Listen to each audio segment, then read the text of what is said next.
Alhamdulillah, wassalatu wassalamu ala rasulillah, wa ashhadu an la ilaha illallah wahdahu la sharika lah, wa ashhadu anna Muhammadan abduhu wa rasuluhu, amma ba'd.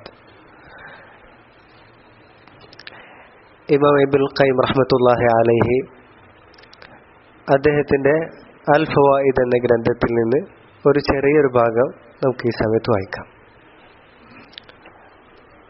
ഈ ഒരു ഭാഗത്തിൻ്റെ ഉള്ളടക്കം റാഹത്തുൽ ഖൽബി വൽ ബദനി ഫി ത്വാഅത്തില്ലാഹ്, ഹൃദയത്തിൻ്റെയും ശരീരത്തിൻ്റെയും റാഹത്ത് അത് അള്ളാഹുവിന് ത്വാഅത്ത് ചെയ്യുന്നതിലാണ്. അതിൽ മാത്രമാണ് ഹൃദയത്തിൻ്റെ റാഹത്തും തുമഅനീനത്തും ഉള്ളത്.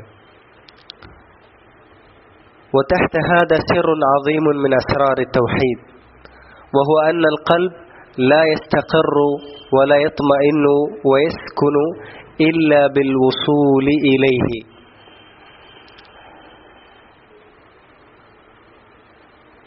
ഈ ഒരു കാര്യത്തിൻ്റെ ഉള്ളിൽ തൗഹീദിൻ്റെ രഹസ്യങ്ങളിൽപ്പെട്ട ഒരു മഹത്തായ രഹസ്യം അടങ്ങിയിട്ടുണ്ട്. എന്ന് പറഞ്ഞാൽ നമ്മുടെ ഹൃദയം അള്ളാഹുവിലേക്ക് അഭയം പ്രാപിച്ചിട്ടുണ്ടെങ്കിൽ മാത്രമാണ് എന്ത് ചെയ്യുള്ളൂ, അത് തുമഅനീനത്തിൽ എത്തിപ്പെടുകയുള്ളൂ.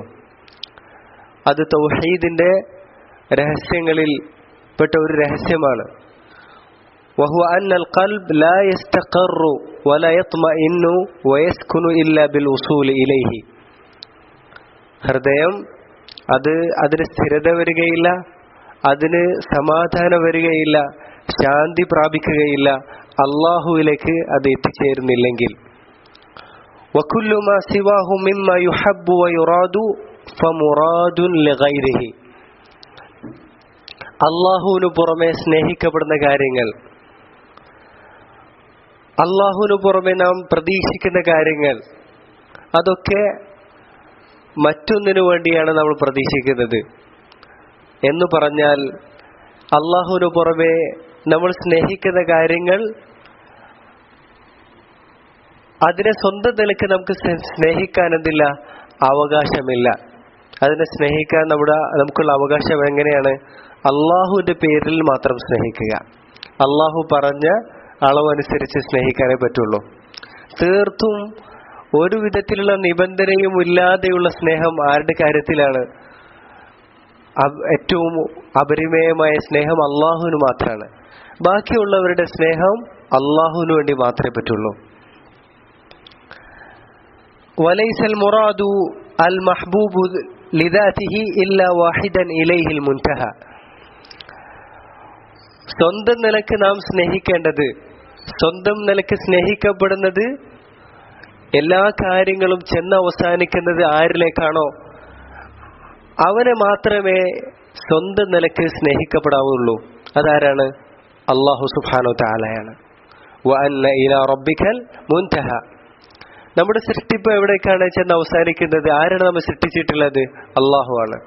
അള്ളാഹുവിൻ്റെ അറിവും അള്ളാഹുവിൻ്റെ ഹിക്മത്തും അതൊക്കെയാണ് അതിൻ്റെ പിന്നിലുള്ളത്. അതുപോലെ തന്നെ അള്ളാഹുവിൻ്റെ മശീഅത്ത്, അള്ളാഹുവിൻ്റെ സൃഷ്ടിപ്പൊക്കെയാണ് അതിൻ്റെ പിന്നിലുള്ളത്. എല്ലാം അള്ളാഹുവുമായിട്ട് ബന്ധപ്പെട്ട് കിടക്കുന്നതാണ് ഈ നിലക്ക്. അതുപോലെ തന്നെ നമ്മുടെ സ്നേഹവും ആ നിലക്കായിരിക്കണം. പൂർണ്ണമായിട്ട് ബന്ധപ്പെടുന്നത് ആരിലേക്കായിരിക്കണം? അള്ളാഹുവിലേക്കായിരിക്കണം. മുത്തലഖായിട്ട് അല്ലെങ്കിൽ സ്വന്തം നിലക്ക് നമുക്ക് സ്നേഹിക്കാൻ ആര് മാത്രമേ പറ്റുകയുള്ളൂ? അള്ളാഹുവിനെ മാത്രം. മറ്റുള്ളവരെ സ്നേഹിക്കുന്നത് അള്ളാഹുവിനു വേണ്ടി മാത്രം. വയസ്തഹീലു അൻ യകൂനൽ മുൻതഹ ഇലൽ ഇസ്നൈൻ. അവസാനം അത് രണ്ടാളിലേക്കായി തീരുന്നത് അസംഭവമാണ്. അത് ഒരിക്കലും സംഭവിക്കാൻ പറ്റാത്തതാണ്. കമാ യസ്തഹീലു അൻ യകൂന ഇബ്തിദാഉൽ മഖ്ലൂഖാതി മിൻ ഇസ്നൈൻ. സൃഷ്ടികളുടെ ആരംഭം രണ്ടാളിൽ നിന്നായിത്തീരുമോ? അഥവാ മൊത്തം സൃഷ്ടികള് രണ്ടാളുകൾ സൃഷ്ടിച്ചതായിരിക്കുമോ? ഒരിക്കലുമല്ല. അതൊരിക്കലും സംഭവിക്കുകയില്ല. ഈ സൃഷ്ടികളൊക്കെ സൃഷ്ടിച്ചത് ആര് മാത്രമാണ്? ഒരുവൻ മാത്രമാണ്. അതുപോലെ തന്നെ നാം സ്നേഹിക്കേണ്ടതും ആരെ മാത്രമാണ്? ഒരുവനെ മാത്രമാണ്. സ്വന്തം നിലയ്ക്ക് സ്നേഹിക്കേണ്ടത്. ബാക്കിയുള്ളവരൊക്കെ അവന് വേണ്ടി മാത്രം സ്നേഹിക്കുക. فمن كان انتهاء محبته ورغبته وإرادته وطاعته إلى غيره بطل عليه ذلك. ആരുടെ എങ്ങാനും സ്നേഹം അത് ചെന്ന് അവസാനിക്കുന്നത് മറ്റുള്ളവരിലേക്കാണ്, അള്ളാഹുവിലേക്ക് അത് എത്തുന്നില്ല എങ്കിൽ, അതുപോലെ തന്നെ തന്റെ താല്പര്യം, തന്റെ ആഗ്രഹങ്ങൾ അള്ളാഹുവിലേക്ക് എത്തുന്നില്ല എങ്കിൽ, തന്റെ ഉദ്ദേശങ്ങൾ അള്ളാഹുവിലേക്ക് എത്തുന്നില്ല എങ്കിൽ, തന്റെ താഅത്തുകൾ, താൻ ചെയ്യുന്ന കർമ്മങ്ങൾ അള്ളാഹുവിലേക്ക് എത്തുന്നില്ല എങ്കിൽ അത് ബാത്തിലായി തീരും. വസാല അൻഹു വഫാറഖഹു, അതവനിൽ നിന്ന് നീങ്ങിപ്പോകും. ഒരാളെ സ്നേഹിക്കുന്നത് അള്ളാഹുവിന് വേണ്ടി അല്ല എങ്കിൽ, ആ സ്നേഹം അള്ളാഹുവിലേക്ക് എത്തിച്ചേരുന്നില്ല എങ്കിൽ ആ സ്നേഹം എന്ത് ചെയ്യും? അത് നശിക്കും, അത് നീങ്ങിപ്പോകും. വഫാറഖഹു അഹ്വജ മാ കാന ഇലൈഹി, അവന് ഏറ്റവും ആവശ്യക്കാരനായിട്ടുള്ളത് എന്ത് ചെയ്യും? ഏറ്റവും ആവശ്യമായിട്ടുള്ള കാര്യങ്ങൾ എന്ത് ചെയ്യും? അത് അവന് വേർപിരിയും, അത് അള്ളാഹുവിന് വേണ്ടി അല്ല എങ്കിൽ. ومن كان انتهاء محبته ورغبته ورهبته وطلبه هو سبحانه ظفر بنعيمه ولذته وبهجته وسعادته أبد الآباد. ഏതൊരാളുടെ സ്നേഹം അത് അള്ളാഹുവിലേക്ക് എത്തിച്ചേരുന്നുണ്ടോ, അതുപോലെ തന്നെ താൻ തേടുന്ന, പ്രതീക്ഷിക്കുന്ന കാര്യങ്ങൾ, അതുപോലെ തന്നെ താൻ ഭയപ്പെടുന്ന കാര്യങ്ങൾ, താൻ തേടുന്ന കാര്യങ്ങൾ, ഇതൊക്കെ അള്ളാഹുവിലേക്കാണ് ചെന്ന് അവസാനിക്കുന്നതെങ്കിൽ അയാളുടെ എന്ത് ചെയ്തു?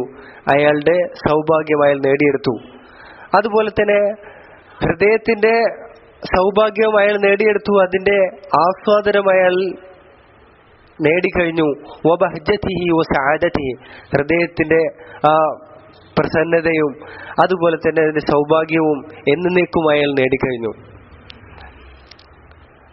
രണ്ടാമത് പറഞ്ഞു അഹ്കാമുൽ അവാമിരി വഅഹ്കാമുൻ നവാസിൽ. മനുഷ്യർക്ക് രണ്ട് അഹ്കാമുകളാണ് ഉണ്ടാവുക, രണ്ട് വിധികളാണ് ഉണ്ടാകുക. ഒന്ന് സാധാരണഗതിയിൽ ഉണ്ടാകുന്നത്, അത് ഓരോ കൽപ്പനകളാണ്. ഇന്ന കാര്യങ്ങൾ ചെയ്യണം, ഇന്ന കാര്യങ്ങൾ ചെയ്യാൻ പാടില്ല എന്നുള്ള നിർദ്ദേശങ്ങൾ. പിന്നീട് എന്ത് ചെയ്യും? ചില പ്രയാസഘട്ടത്തിലുള്ള ചില വിധികൾ വേറെയുണ്ട്, എക്സ്ട്രാ വരുന്നത്, പ്രയാസഘട്ടത്തിൽ മാത്രം ബാധകമായി തീരുന്നത്. അൽ അബ്ദു ദാഇമൻ മുതഖല്ലിബുൻ ബൈന അഹ്കാമിൽ അവാമിരി വഅഹ്കാമി അന്നവാസിൽ. ഒരടിമ എപ്പോഴും എന്ത് ചെയ്യും? ഈ ഏതെങ്കിലും ഒരു അവസ്ഥയിലായിരിക്കും. ഒന്നുകിൽ കൽപ്പനകൾ ബാധകമാകുന്ന ഒരവസ്ഥയിലായിരിക്കും, അല്ലെങ്കിൽ ഈ നവാസിലുകളുടെ അഹ്കാമുകൾ ബാധിക്കുന്ന അവസ്ഥയിലായിരിക്കും. പ്രയാസഘട്ടങ്ങളിൽ പ്രത്യേകമായിട്ടുള്ള വിധികൾ ഉണ്ടാകും. അങ്ങനെ ഒന്നുകിൽ പ്രയാസഘട്ടത്തിലായിരിക്കും, അല്ലെങ്കിൽ സാധാരണ ഘട്ടത്തിലായിരിക്കും. രണ്ട് സമയത്തും അവൻ അഭിമുഖീകരിക്കേണ്ടതായിട്ടുള്ള വിധികളുണ്ട്. ഫഹുവ മുഹ്താജുൻ ബൽ മുത്തറുൻ ഇലൽ ഔനി ഇൻദൽ അവാമിർ. സാധാരണഗതിയിൽ അവന് കുറെ നിർദ്ദേശങ്ങളാണ് ഉണ്ടാവുക. നമസ്കരിക്കണം, അത് കൃത്യസമയത്ത് നമസ്കരിക്കണം, അതുപോലെ തന്നെ മാതാപിതാക്കളെ നോക്കണം, അല്ലെങ്കിൽ ഒരുപാട് നിർദ്ദേശങ്ങൾ ഉണ്ടാകും. ഇനി ഇന്ന കാര്യങ്ങൾ ഒഴിവാക്കണം, ഇന്ന കാര്യങ്ങളൊക്കെ ഒഴിവാക്കണം. അത് നമ്മൾ നോർമലായ അവസ്ഥകളിൽ എല്ലാവർക്കും സാധാരണയായിട്ടുണ്ടാകുന്നതാണ്. ഈ അവസ്ഥയിൽ ഒരു മനുഷ്യൻ അള്ളാഹുവിന്റെ സഹായത്തിലേക്ക് ആവശ്യക്കാരനാണ്, അല്ല അത്യാവശ്യക്കാരനാണ്. വഇലൽ ലുത്ഫി ഇൻദ നവാസിൽ. ഇനി പ്രയാസഘട്ടങ്ങൾ വരുന്ന സമയത്ത് അവൻ അള്ളാഹുവിന്റെ വേണ്ടതുണ്ട്? അള്ളാഹുവിന്റെ ദയയിലേക്ക്, അള്ളാഹുവിന്റെ അനുകമ്പയിലേക്ക് അങ്ങേയറ്റം അത്യാവശ്യക്കാരനാണ്. വഅലാ ഖദ്രി ഖിയാമിഹി ബിൽ അവാമിർ യഹ്സുലു ലഹു മിനൽ ലുത്ഫി ഇൻദ നവാസിൽ. സാധാരണ പ്രയാസങ്ങളൊന്നും ഇല്ലാത്ത ക്ഷേമകാലത്ത് അവിടെയുള്ള നിർദ്ദേശങ്ങൾ, അഹ്കാമുകൾ ഒരാൾ പാലിച്ചു കഴിഞ്ഞാൽ അയാൾക്ക് പ്രയാസഘട്ടത്തിൽ എന്ത് ചെയ്യും? അള്ളാഹുവിന്റെ ലുത്ഫ് ലഭിക്കും. എത്രത്തോളമാണോ സാധാരണ അല്ലെങ്കിൽ ക്ഷേമകാലത്ത് അല്ലെങ്കിൽ സുഖമുള്ള കാലത്ത്, പ്രയാസങ്ങളൊന്നും ഇല്ലാത്ത കാലത്ത് എത്രത്തോളമാണ് അള്ളാഹുവിന്റെ കൽപ്പനകൾ, അല്ലെങ്കിൽ വിലക്കുകൾ നമ്മൾ പാലിക്കുന്നത്, അതിനനുസരിച്ച് പ്രയാസഘട്ടത്തിൽ എന്ത് ലഭിക്കും? അള്ളാഹുവിന്റെ ദയ നമുക്ക് ലഭിക്കും. ഇത് ഹദീസിന്റെ ആശയമാണ് ഈ പറയുന്നത്.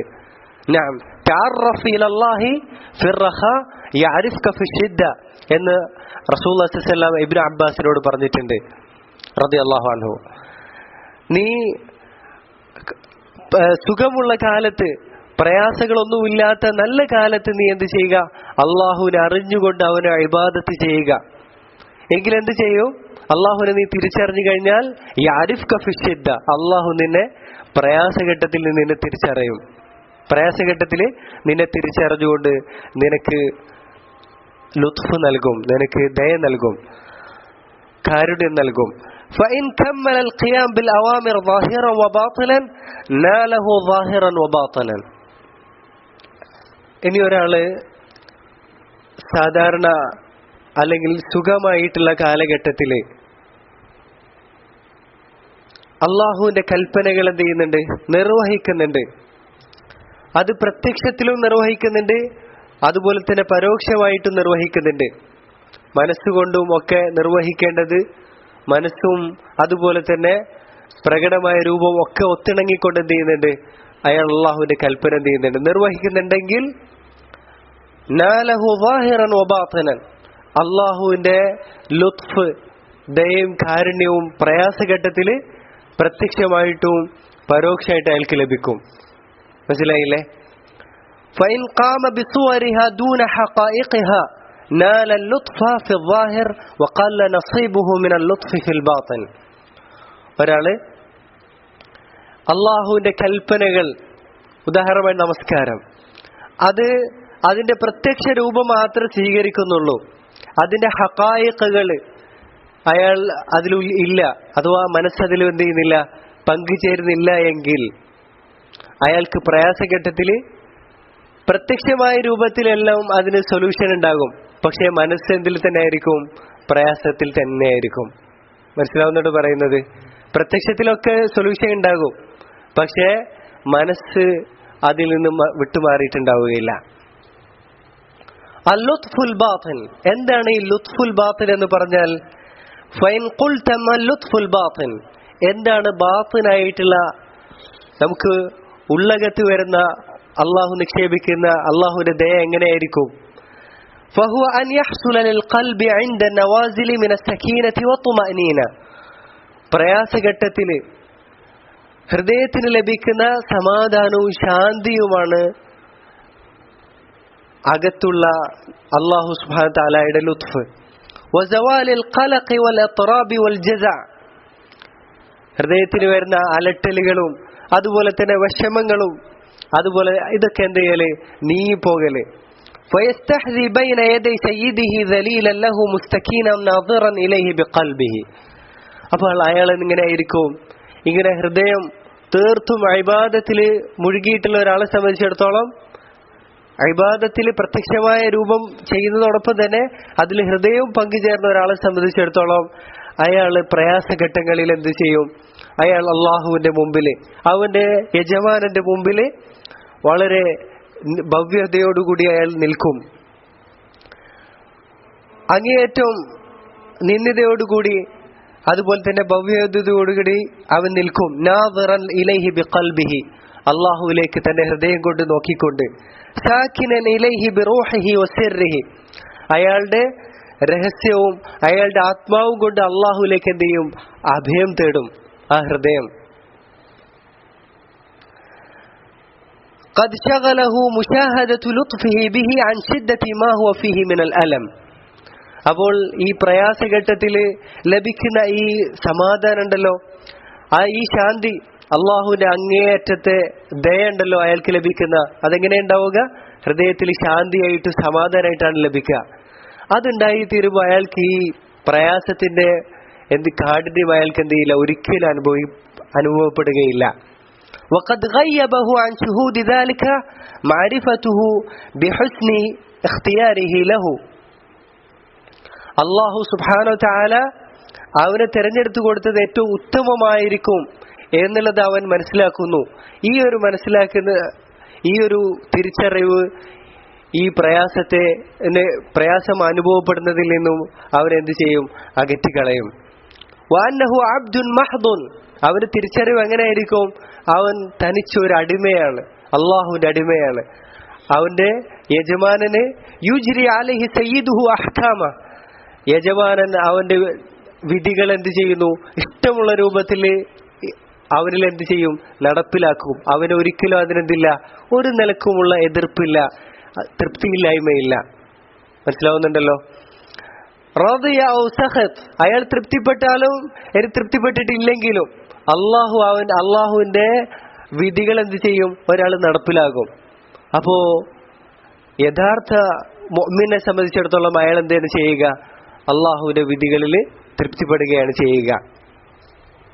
ഫൈൻ റദിയ നാല റിദ, തൃപ്തിപ്പെട്ട് കഴിഞ്ഞാൽ അയാൾക്ക് റിദ ലഭിക്കും, അയാൾ നേടും. വൈൻ സഖത ഫഹദ്ദുഹു സഖ്ത്, അയാൾ അതിനെ വെറുത്തു കഴിഞ്ഞാൽ അയാൾക്ക് ആ വെറുപ്പ് മാത്രമേ ഉണ്ടാവുകയുള്ളൂ, അള്ളാഹുവിന്റെ അടുക്കല് അതുകൊണ്ട് അകൽച്ചയായി വരികയുള്ളൂ. ഏതായാലും പരീക്ഷണം വന്നു കഴിഞ്ഞാൽ അനുഭവിച്ചേ പറ്റുള്ളൂ. അപ്പോൾ അതിലെന്ത് ചെയ്യുക? അള്ളാഹുവിന്റെ കൽപ്പനയിൽ അള്ളാഹുവിന്റെ വിധിയിൽ തൃപ്തിപ്പെടുക. فهذا اللطف الباطن ثمرة تلك المعاملة الباطنة يزيد بزيادتها وينقص بنقصانها. ഈ ഒരു ലുത്ഫ് ഉണ്ടല്ലോ, നമ്മുടെ ഉള്ളകത്തിൽ ലഭിക്കുന്ന അള്ളാഹുവിന്റെ ദയ ഉണ്ടല്ലോ, അതെങ്ങനെയാണ് ലഭിക്കുക? നമ്മൾ ഇബാദത്തുകൾ ചെയ്യുമ്പോൾ നമ്മുടെ നമ്മുടെ മനസ്സ് അതിൽ എത്രത്തോളം പങ്കുചേരുന്നോ അതിനനുസരിച്ച് നമുക്ക് പ്രയാസഘട്ടത്തിൽ ഈ തുമഅനീനത്തും ശാന്തിയും ലഭിക്കും. എത്രത്തോളം കുറയുന്നോ ഇബാദത്തുകളിൽ നമ്മുടെ മനസ്സിന്റെ സാന്നിധ്യം കുറയുന്നോ അതിനനുസരിച്ച് പ്രയാസഘട്ടത്തിൽ എന്ത് ചെയ്യും? ഈ മനസ്സിന് വരുന്ന സമാധാനവും ശാന്തിയും കുറയുകയും ചെയ്യും. നോക്കൂ, ഒറ്റ കാര്യം കൂടെ പറഞ്ഞിട്ട് ചെറിയൊരു കാര്യം പറഞ്ഞ് അവസാനിപ്പിക്കാം. റസൂലുള്ളാഹി സ്വല്ലല്ലാഹു അലൈഹി വസല്ലം പഠിപ്പിച്ചിട്ടുണ്ട്, പ്രയാസമോ അല്ലെങ്കിൽ ദുഃഖമോ വരുന്ന സമയത്ത് ഒരു അടിമ പ്രാർത്ഥിക്കേണ്ട കാര്യങ്ങൾ. അതിലെന്താണ് പറഞ്ഞിട്ടുള്ളത്? ദുആഉ അൽഹമ്മി വൽ ഹുസ്ൻ, അല്ലാഹുമ്മ ഇന്നി അബ്ദുക വബ്നു അബ്ദിക വബ്നു അമതിക നാസിയതി ബിയദിക. അല്ലാഹുവേ, ഞാൻ നിന്റെ അടിമയാണ്, നിന്റെ അടിമയുടെ മകനാണ്, അടിമ സ്ത്രീയുടെ മകനാണ്, എന്റെ തലയുടെ മുൻവശം നിന്റെ കയ്യിലാണ്. നാസിയതി ബിയദിക അദ്ലുൻ ഫീ ഖദാഉക, നിന്റെ വിധി എന്നിൽ എന്താണ്? നീതിയാണ്. അള്ളാഹുവിന് എന്തും നമ്മൾ വിധിക്കാം, അത് നീതിയാണ്. കാരണം നമുക്ക് സ്വന്തമായിട്ട് നമ്മിൽ ഒരു എന്തില്ല, അവകാശവും ഇല്ല, അള്ളാഹുവിൻ്റെതാണ് മുഴുവൻ. അതുപോലെ തന്നെ അദ്ലുൻ ഫീ ഖദാഉക മാദിൻ ഫീ ഹുക്മുക, നിന്റെ വിധി എന്നിൽ എന്താണ്? നടപ്പിലാകുന്നതാണ്. അദ്ലുൻ ഫീ ഖദാഉക, നിന്റെ വിധി എന്താണ്? എന്റെ കാര്യത്തില് നീതിയാണ്. ഇങ്ങനെ പറഞ്ഞുകൊണ്ടുള്ള പ്രാർത്ഥന, ഇത് പ്രാർത്ഥിച്ചു കഴിഞ്ഞാൽ ഈ ആദ്യ ഭാഗങ്ങൾ പറഞ്ഞുകൊണ്ട് പിന്നീടുള്ള പ്രാർത്ഥനയും പ്രാർത്ഥിച്ചു കഴിഞ്ഞാൽ എല്ലാ പ്രയാസവും നീങ്ങുന്നതാണ്. കാരണം എന്താണ്? തന്റെ ഉബൂദിയത്തിനെ തിരിച്ചറിയാണ് ചെയ്യുന്നത്. അള്ളാഹുവിന്റെ മുമ്പിലുള്ള തന്റെ അടിമത്തത്തെ ശരിക്കും ഈ പ്രാർത്ഥനയിലൂടെ അയാൾ എന്ത് ചെയ്യാണ്? വീണ്ടും ഓർത്തെടുക്കുകയാണ് ചെയ്യുന്നത്. തീർത്തും എന്ത് ചെയ്യും? ആ വിഷമം നീങ്ങിപ്പോകും പിന്നീടുള്ള പ്രാർത്ഥനയും കൂടെ വരുന്ന സമയത്തെ. അപ്പോ ചുരുക്കി പറഞ്ഞാൽ ഇതില് ഈ ഭാഗത്ത് നമ്മൾ വായിച്ചത്, നാം ചെയ്യുന്ന ഓരോ പ്രവൃത്തിയും അത് അള്ളാഹുവിന് വേണ്ടി ആയിരിക്കണം. അതെന്താണെങ്കിലും ശരി, സാധാരണ നമ്മൾ ഇബാദത്തായിക്കൊള്ളട്ടെ, നമ്മുടെ സ്നേഹമായിക്കൊള്ളട്ടെ, അതുപോലെ തന്നെ നമ്മുടെ തേട്ടങ്ങളായിക്കൊള്ളട്ടെ, അത് അള്ളാഹുവിന് വേണ്ടി മാത്രമായിരിക്കണം. ഇല്ലെങ്കിൽ അതെന്ത് ചെയ്യും? അത് നമുക്ക് പാഴായി പോകും. അമലുകളാണെങ്കിലും അത് പാഴായി പോകും. ഇങ്ങനെയുള്ള സ്നേഹങ്ങളാണെങ്കിലും എന്താണെങ്കിലും അത് നാളെ എന്ത് ചെയ്യും? മുറിഞ്ഞു പോകും. പിന്നെന്താണ്? നമുക്ക് പ്രയാസഘട്ടത്തിൽ അള്ളാഹുവിന്റെ അടുക്കൽ നിന്ന് ലുത്ഫ് ലഭിക്കണമെങ്കിൽ എന്തു വേണം? നമ്മുടെ ഇബാദത്തുകളിൽ മനസ്സാന്നിധ്യം അത് കൃത്യമായിട്ട് വേണം. പ്രകടമായിട്ടുള്ള പ്രത്യക്ഷമായ രൂപങ്ങൾ മാത്രം ഉണ്ടായിട്ട് കാര്യമില്ല. അതിന് ഉള്ള ഹദീസുകൾ നമ്മൾ പറഞ്ഞു. തഅറഫ് ഇലല്ലാഹി ഫിർറഖായി യഅരിഫ്ക ഫിശ്ശിദ്ദ എന്ന് ഇബ്നു അബ്ബാസിനോട് റസൂലുള്ളാഹി സ്വല്ലല്ലാഹു അലൈഹി വസല്ലം പറഞ്ഞിട്ടുണ്ട്. വസല്ലല്ലാഹു അലൈഹി വസല്ലം അലാ നബിയിന മുഹമ്മദ്. അൽഹംദുലില്ലാഹി റബ്ബിൽ ആലമീൻ.